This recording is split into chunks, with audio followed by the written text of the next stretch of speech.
William Afton, a name that most people, even non-FNAF fans, know. He's the purple guy, the man behind the slaughter, the main villain of all of Five Nights at Freddy's. But a man with that much infamy honestly muddies his own water. How much of William Afton do we actually know for fact? And how much of it is speculation that we've been taken for granted? For example, we all know that William Afton is obsessed with immortality, but that's never once stated in-game. Slices, put on your aprons and let's bake ourselves a theory. Starting this off in a way that makes the most sense, how do we know William Afton exists in the first place?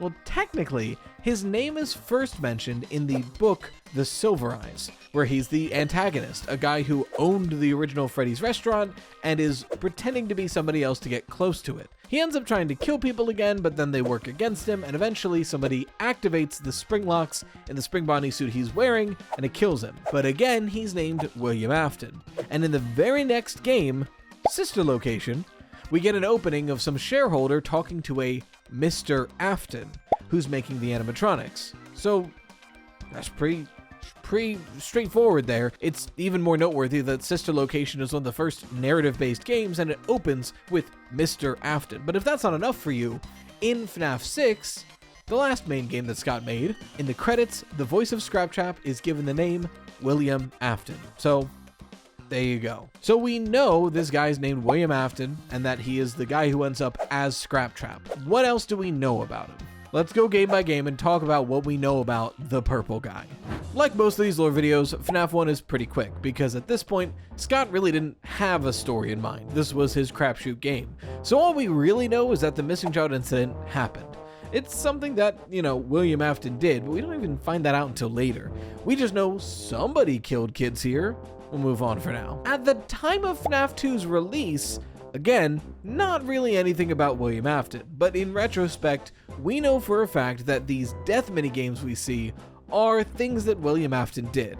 Save Them, Take Cake to the Children, and Foxy Go Go Go in particular are showing William Afton's crimes. The missing child incident, the dead child incident, which we'll have to talk about eventually, and killing Charlotte Emily outside of a Freddy Fazbear's Pizza. We also know from this sprite from Save Them that he was wearing some sort of badge, so likely he was working there at the time of Save Them, or at least put on the uniform. Either that or this is like a weird stain on his shirt. It's unclear. Scott's never been a great pixel artist. These aren't really technically pixel art, but regardless. And finally, we hear from Phone Guy that somebody used a yellow suit in the back that was not meant to be used, and then the animatronics started going haywire. We can again, with later context, assume this is William Afton. Moving on to FNAF 3, we get our first actual visual of William Afton. Many years after he died. It's Springtrap. Springtrap and his creations. The Phantom animatronics. Now, is Springtrap making them, or is it an hallucination because of lack of oxygen? It's unclear, because technically Agony could do that, but all we know for certain is that's William Afton, and he was found in a hidden wall broken into back room at a Freddy's location, according to the guy giving us phone calls. We also see in the in-between night minigames, the Follow Me minigames, how he ended up back there. He was at a Freddy Fazbear's Pizza taking apart the animatronics one by one until eventually he was cornered by the spirits at that Freddy Fazbear's Pizza, to which he puts on the Spring Bonnie suit to try to scare them off, but since it's dilapidated, it closes in on him, killing him inside, and leaving him stuck in that back room. Why exactly he's stuck back there is some light speculation, but we hear in this same game that there's a back room in every Freddy Fazbear's Pizza that is not on the cameras and animatronics do not understand it exists. So we see in the Follow Me minigames that they try to go in, but they can't. They keep getting stuck. There's, to them, nothing there. So I like to think that he's primarily stuck back there because since the spring locks activated, Spring Bonnie is in show mode. And in show mode, Spring Bonnie doesn't understand this back room. It should not exist. So that might be why he's stuck back there. But that is technically speculation. There's just not a lot of lines to connect those dots. They're pretty close already. FNAF 4 is interesting because on one hand, canon-wise, what's in the text-wise, there's only one appearance of William Afton the entire time. Definitively. And that's helping this guy put a suit on in a back room. And frankly, that could be any guy in the shadows. It just kinda looks like William Afton because he's purple. That being said, with Sister Location, the very next game, showing a plush Fredbear with a walkie-talkie, many people think that these speech bubbles are William Afton talking to the crying child throughout his day. Is that actually what's happening? There's a lot of ways to interpret this. I have a pretty wild one on the podcast. If I remember to, I'll link it right here. That involves the whole entirety of FNAF 4 being fake. But as far as like the actual evidence here, in game, we really don't have a reason to believe that he is Fredbear. But with Sister Location in mind, it is heavily suggested that William Afton is the one speaking through the plush Fredbear. And in that sense, after the crying child dies, he promises to put him back together. So let's go to Sister Location. I already mentioned the game once. This is a big game for William Afton and Afton lore in general. Elizabeth, Michael, even the crying child a little bit. But like, this is a big, hey, let's learn about the Aftons kind of game. We learned that Circus Baby's Pizza World was going to be a thing. This is more in the teasers, but it's the idea that William Afton was doing these spin-offs. We learned that the Sister Location bunker is under the Afton household. We learned that Afton needed to appeal to shareholders to fund this business. So he's not made of endless money. He does need to fund this somehow. We know that the fun times he's creating are capable of kidnapping children according to the blueprints. We know that William sent his son, Michael Afton, into that bunker under the explicit directions of putting her back together, to which he does all of Sister Location, and we know that he didn't stick around. Now, what I mean by that is, Michael Afton's whole monologue at the end of Sister Location is like, I'm going to come find you. Something went wrong, it is your fault, I'm going to come find you. Which, frankly, would be a weird ending if William Afton is just around the bunker, like if he's just chilling in the living room. Michael Afton wouldn't have to say, I'm gonna come find you. He'd just have to go home, he's right there. So, I think this line is directly stating that William Afton is no longer in the picture by the end of Sister Location. I think William is likely gone before Sister Location even happens, and that's why Michael Afton goes down in the first place. But again, that's speculation. We just know that by the end of the game, William is MIA. But not for long, because in FNAF 6, Freddy Fazbear Pizzeria Simulator, he's back. Again. He always comes back. This is actually the first time in-game he says that, as far as I'm aware. Although I guess it's technically the first time he talks at all, so not a huge surprise. But we learn more than just William Afton showed up to the Pizzeria Simulator and burnt to a crisp. Most of the minigames in FNAF 6 directly feature William Afton. Freddy Maze shows one of the tactics William Afton used to kidnap one of the missing child incident kids, namely Susie. He tells her that her recently run-over dog isn't dead, he's just in a back room, and he'll show her, luring her into the back room to kill her and stuff her into Chica. We see the aftermath of him killing Charlotte Emily in Take Cake to the Children, but this is a more realistic showing of a dead Charlotte in an alleyway. But note the tire tracks and rain here, because this, I think, is enough evidence to argue that Midnight Motorist is also showing us William Afton. Now, some people argue this guy isn't William Afton because he is not purple. Fair.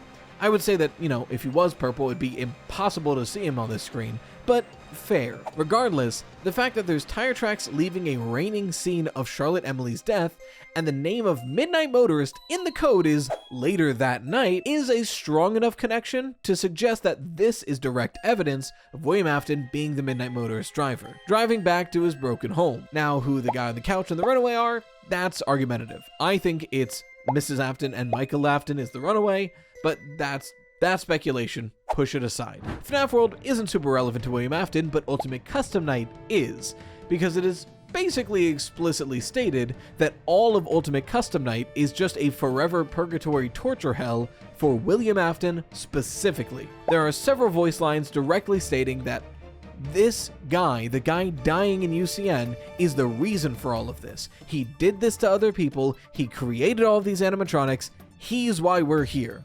That's gotta be William Afton. But if that's not good enough for you, there's a couple other points to it too. There's this Easter egg where you're in Old Man Consequence's lake, in the background you can hear this.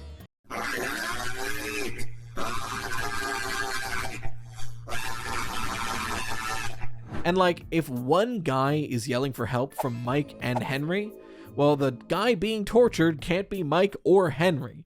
it's gotta be William. Not to mention Old Man Consequences himself says leave the demon to his demons. So we're talking about a bad guy here. William Afton is near definitively the player character in Ultimate Custom Night. But then, what about the games after that? After all, he dies in FNAF 6 and is in a forever purgatory in Ultimate Custom Night.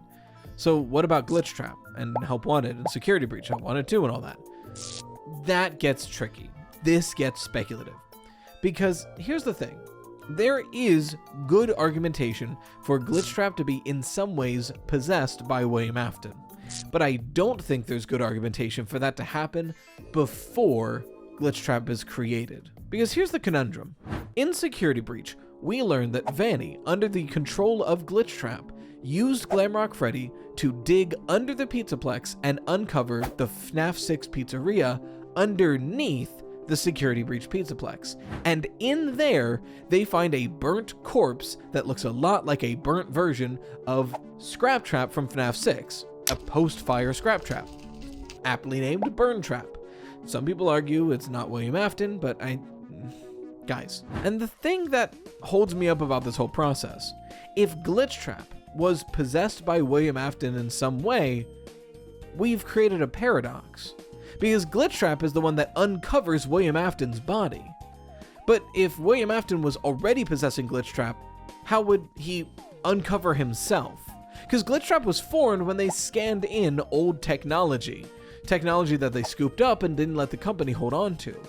Now, before Secret of the Mimic, we all were pretty certain it was something to do with William Afton, but now that we know of the Mimic's existence and the fact that there's old technology that houses the Mimic blueprints on it, it seems way more likely that Glitchtrap is just a manifestation of the Mimic, and then the Mimic was the one to go down and dig up William Afton. That seems like it makes a lot more sense. So I would argue that Glitchtrap is the Mimic mimicking William Afton.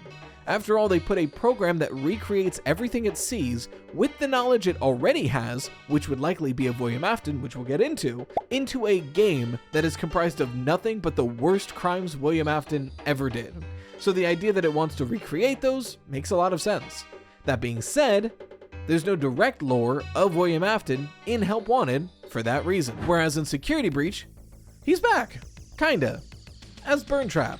He exits a charging pod and gets scooped up by the blob in a non-canon ending. But the fact that this ending could happen, I think implies that Burn Trap is at least down there.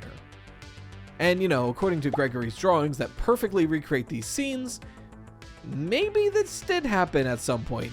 It's hard to say. Help Wanted 2, like Help Wanted 1, is similarly not very helpful for William Afton. This game is more so in the Mimic timeline of things, but it is worthwhile to note that Glitchtrap is here as well. And at this point in the timeline, Glitchtrap could be possessed by William Afton. After all, he's been unearthed at this point, so there's a possibility there.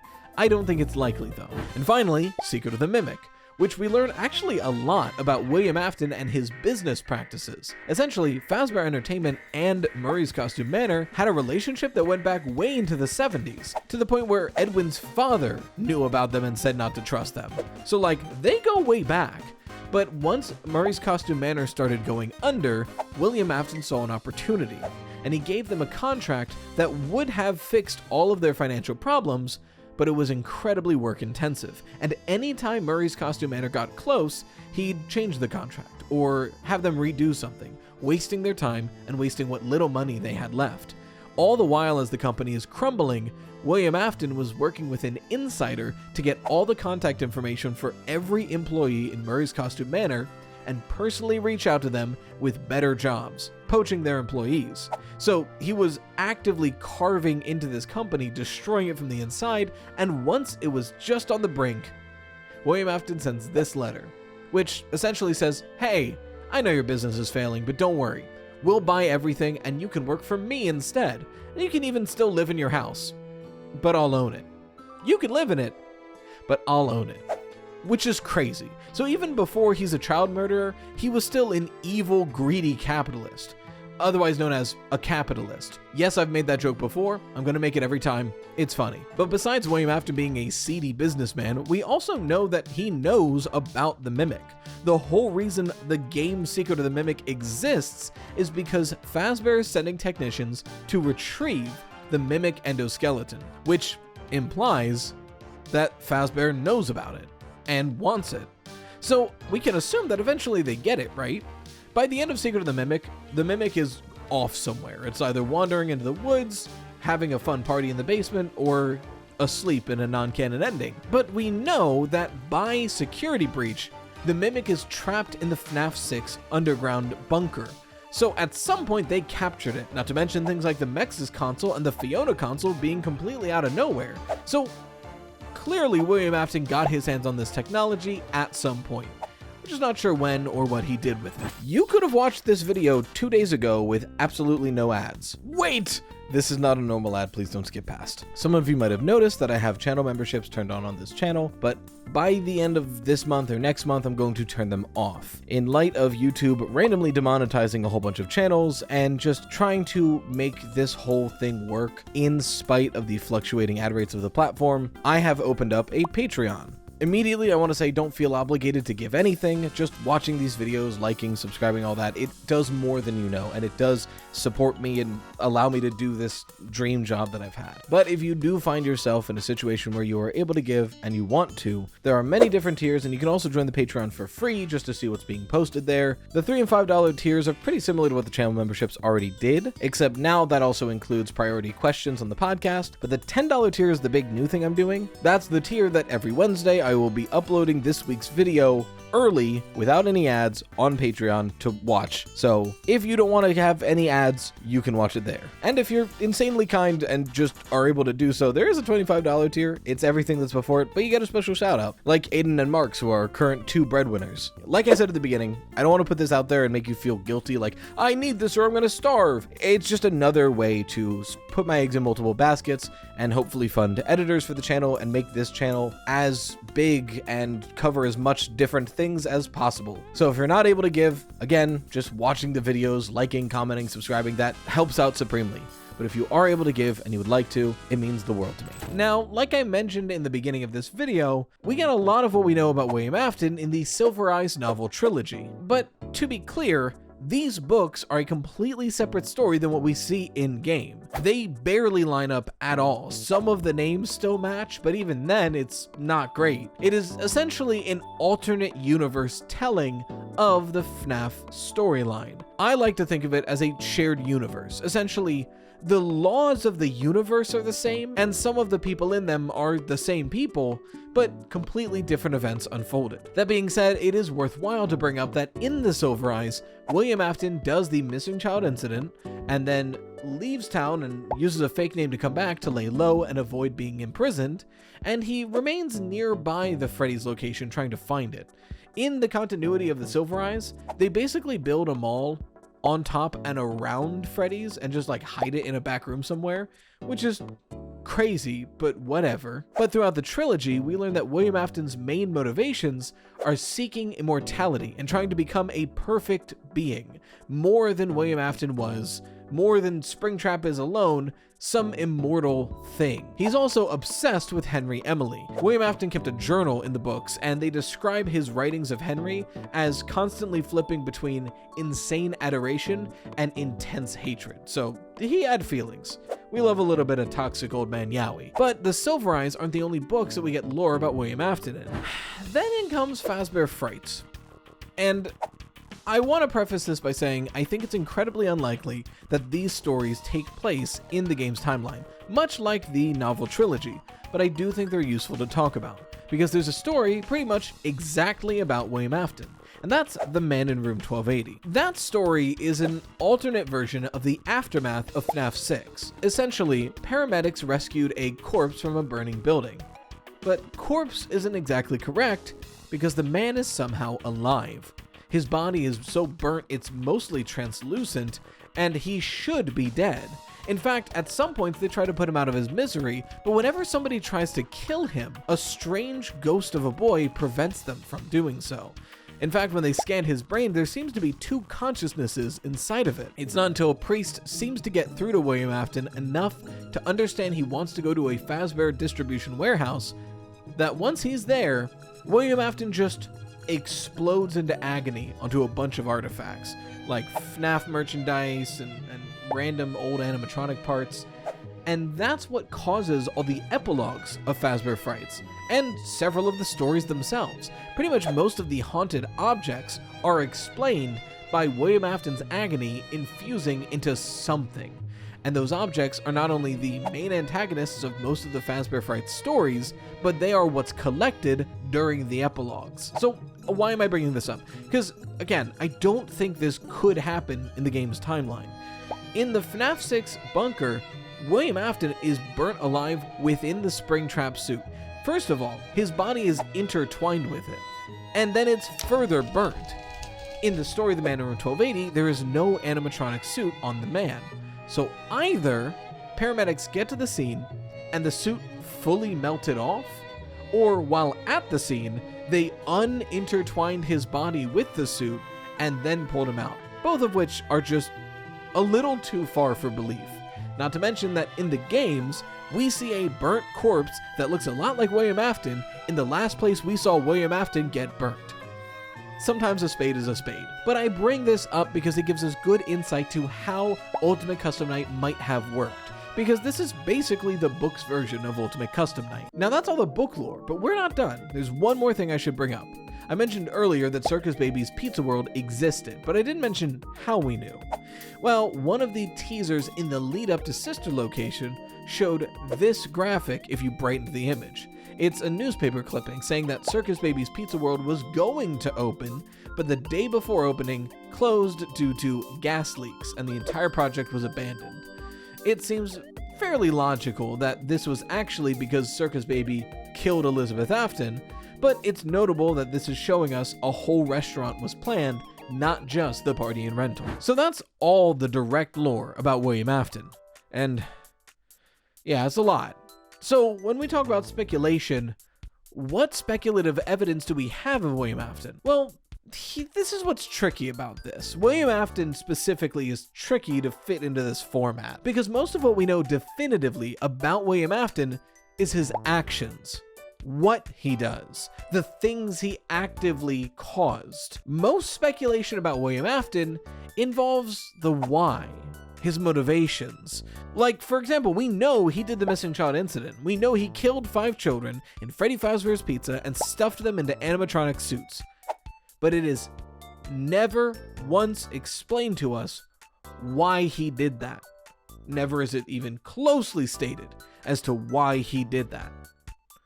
It gets a little bit in the books, but as far as the games go, not once is it said why he does that. Mainly because in the games, we never really get characterization of William Afton. We never meet the guy. He's not in the game. He's in effect a cause, a miasma around the games. It's because FNAF is sort of this like true crime adjacent series, right? Like the story of Five Nights at Freddy's isn't the plot. We're not surviving the missing child incident, we're learning about it because of what happened because of it. So we don't get to know a lot about William Afton, the guy. I think that's part of the reason why the fandom latched so strongly onto the Talbert files. Something that, on the surface, frankly, seemed fake immediately. Arguably, obviously fake. But a lot of people wanted to believe this, not only because it was cool that we found a new thing, but because it gave us characterization of William Afton, something we've never had before, something that most of this fandom desperately craves for good reason. But, you know, that was fake, so we gotta figure it out ourselves. So what speculation is there about William Afton's motivations? So let's start with the quick and boring one. William Afton doesn't have a personal motivation. He just likes killing people, and he stumbled into the whole possession immortality thing. For whatever reason, there is a decent chunk of the fandom that anytime you bring up William Afton's motivations, go, not every villain has to have a tragic backstory. Sometimes people are just evil. Are you trying to justify child murder? Look, William Afton is evil, but even evil people justify their own actions in their own brain. In a franchise so filled with lore, and with every character having such tragic and deep inside personal reasons for the things they do, why would you want the main antagonist to be evil for evil's sake, and have no reason behind his murders besides the fact that he likes killing people?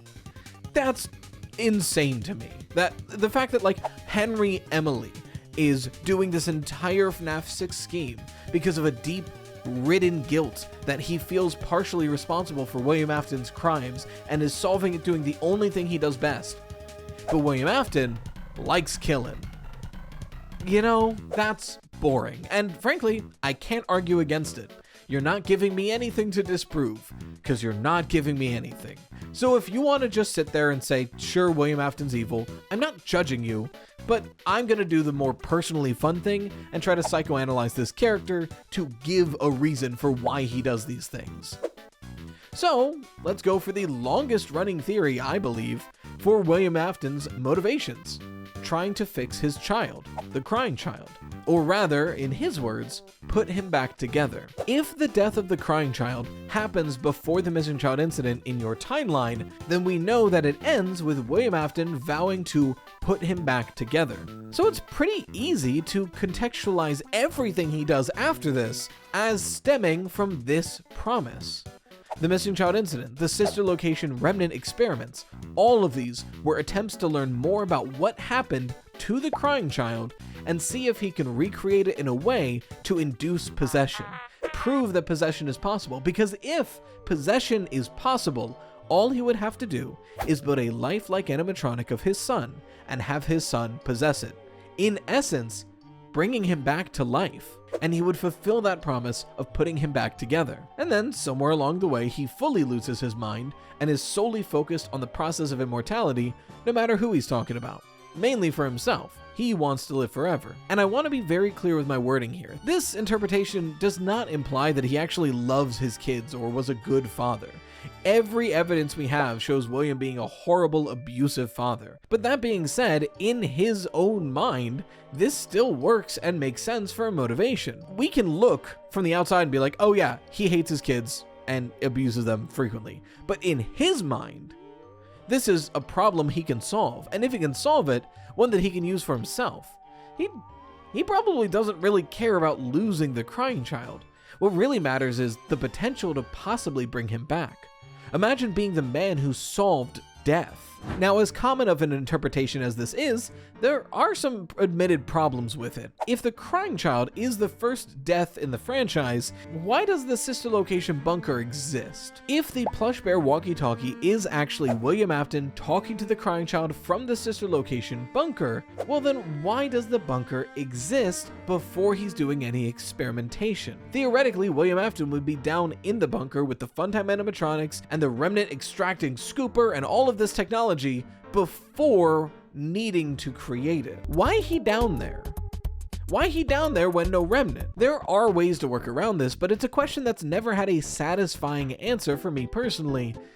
Until Secret of the Mimic, it's damn near certain that William Afton obtains F10N4, Fiona, and the Mimic post Secret of the Mimic. So the question is, what does he do with them? And what does he learn with them? Well, if he met Fiona, his obsession with immortality may have started way earlier than any of us have believed. Because here he is, finding somebody who, as far as he's aware, was perfectly recreated in artificial intelligence. Again, we know that F10N4 is nothing like actual real-life Fiona, but it's William Afton we're talking about. He's not really nuanced with personalities of people he barely talked to. But in essence, he's seeing the consciousness of a dead person artificially continuing. Pair this with the idea of an endoskeleton right in front of him that can recreate any person it knows about, and he's got fodder for experimentations for years. If he can figure out what makes these things tick, in essence, William Afton could live forever, even if he dies. Not to mention that Secret of the Mimic implies that the sister location bunker wasn't built by William Afton, but instead when he bought this land, he inherited that underground space and simply renovated it into the sister location we know of, which would give a reason for the bunker to exist before needing to necessarily do immortality experiments. It's sort of a yes and to the previous theory. Yes, William Afton started pursuing immortality after the death of the crying child, and he was already interested in it, learning what he did from Murray's costume manor, trying to extend life by having his dead son possess an artificial recreation of him to make the perfect continuation of life. and again, eventually losing his mind and trying to do it to himself instead. It's a theory I'm fairly partial to. It feels like a culmination of all these things we've already been thinking being given support by the franchise itself. But to be clear, again, all of that is speculation. We have no evidence as to what William Afton does with the Mimic. We just know it's very likely he gets his hands on them. So, with the tangible evidence and the speculative evidence of William Afton all out of the way, what does a character timeline for William Afton look like? Wait, how long is the video already? Oh, yeah. No. So here's the thing.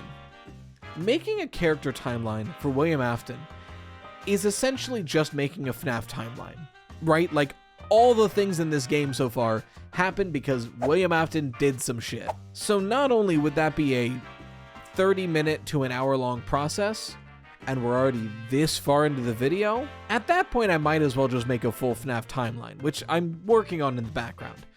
So I think it makes more sense to just call it here. This is the William Afton character study. This is what we knew about him definitively, and what we think about him because of what we know about him. Hopefully it's still a helpful resource for you. And honestly, we kind of basically made a timeline as we went already, if you squint hard enough. But let me know if I forgot anything in the comments below, because there's a lot to cover, and I'm sure I forgot something. In the meantime, in case you're not subscribed, which statistically 70% of you aren't, hint hint, the button's right there, you might have missed this video that I released recently. I think it's pretty good. I think you're gonna like it. If you want your fan art featured on the channel, make sure to share it with hashtag ToastArt. A huge thank you to the best channel members, the Dough Risers, and until next time, as always, stay toasty, slices.